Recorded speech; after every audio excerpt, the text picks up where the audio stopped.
जैसे इम्तिहान में तवक्को से ज्यादा नंबर आने पर रिजल्ट कार्ड को कई मर्तबा गौर से देखने पर भी यकीन नहीं आता कि ये आपका ही रिजल्ट है, ऐसी ही सूरत हाल अगस्त में आने वाले बिजली के बिल के बाद भी है। लेकिन इस मर्तबा ये हैरत खुशगवार हरगिज नहीं। बिजली के बिल को देखते ही आप सबसे पहले दीवार पर लगे एसी या मेज पर पड़ी इस्त्री को मुर्दे इल्जाम ठहराते हैं। लेकिन फिर जब आपकी नज़र इस्तेमाल शुदा यूनिट्स पर पड़ती है तो ये गुज़िश्ता माह से कुछ ज़्यादा नहीं। बगौर जायज़ा लेने पर आपकी नज़रें अंग्रेज़ी के 3 हरूफ FPA पर पड़ती हैं और इसके सामने लिखी रकम पढ़कर आपके औसान ख़ता हो जाते हैं। FPA यानी फ्यूल प्राइस एडजस्टमेंट की मद में लिखी रकम देखकर आप बिला आखिर इस बिल का जिम्मेदार बरकी आलात या घर के किसी फर्द को नहीं बल्कि मौजूदा हुकूमत को ठहराते हैं। बदकिस्मती से इस मौसम गर्मा में ये कहानी घर घर की है और गुज़िश्ता 2 माह से सभी अपने घर के बजट ये सोचकर बना रहे हैं कि अभी बिजली का बिल आना है। यही नहीं, बिजली के बिलों के खिलाफ मुल्क के मुख्तलिफ इलाकों में एहतजाज भी हुए हैं। सोशल मीडिया पर बिजली के बिलों की कीमतों में गैर मामूली इजाफे पर एक तरफ तो सार्फिन की जानिब से तनकीद की जा रही है, लेकिन साथ ही बिजली के बिल का बगौर जायजा लेने वाले FPA से मुतल्लिक सवाल भी उठा रहे हैं। तो ये फ्यूल प्राइस एडजस्टमेंट क्या है, इसका तयन कौन करता है और कैसे करता है, और क्या इसका बोझ आवाम पर डालने के सिवा कोई चारा नहीं? आज इसी हवाले से हम बात करने जा रहे हैं।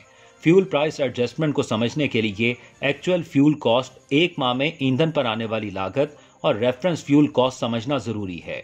हर माली साल के आगाज में national electric power regulatory authority NEPRA एक रेफरेंस फ्यूल कॉस्ट देता है, यानी एक ऐसा हवाला जिससे हर माह ईंधन पर आने वाली कुल लागत का मवाजना किया जा सके।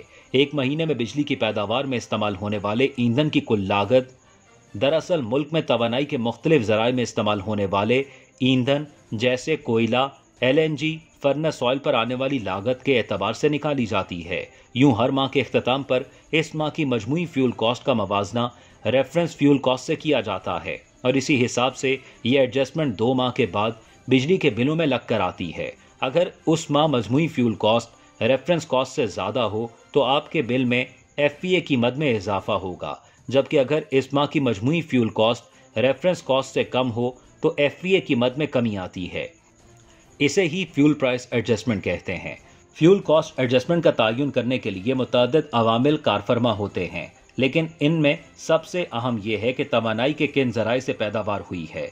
अगर कोई पावर प्लांट कोयला इस्तेमाल करता है तो ये देखा जाएगा कि इसने कितना कोयला इस्तेमाल किया और ये किस कीमत पर खरीदा गया, यानी मजमूई तौर पर बिजली की पैदावार तवानाई के किन जराए से हुई और इस पर कितनी लागत आई। मिसाल के तौर पर अगर हाइडल के जरिए बिजली की पैदावार ज़्यादा हुई है तो मजमूई तौर पर फ्यूल प्राइस कम हो जाएगी, या अगर किसी माह गैस ज़्यादा इस्तेमाल हुई है तो क्योंकि इसकी कीमत ज़्यादा होती है इसलिए फ्यूल प्राइस ज़्यादा हो जाएगी। इसमें रुपए के कदर में कमी या बेहतरी भी नज़रअंदाज होती है।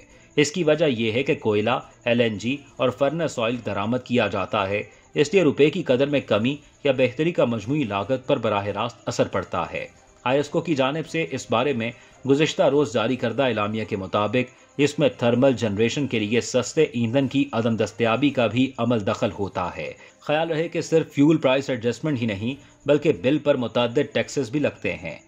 ये टैक्स बिल की मजमूई कीमत पर लगाए जाते हैं। अगर आप कभी बिल देखें तो इसका 30 से 32% हिस्सा टैक्सेस होते हैं, यानी जब आपके यूनिट की कीमत बढ़ती है और फ्यूल प्राइस एडजस्टमेंट में इजाफा होता है तो साथ ही आपका GST बढ़ता है, क्योंकि ये तमाम चीज़ें मुंसलिक होती हैं।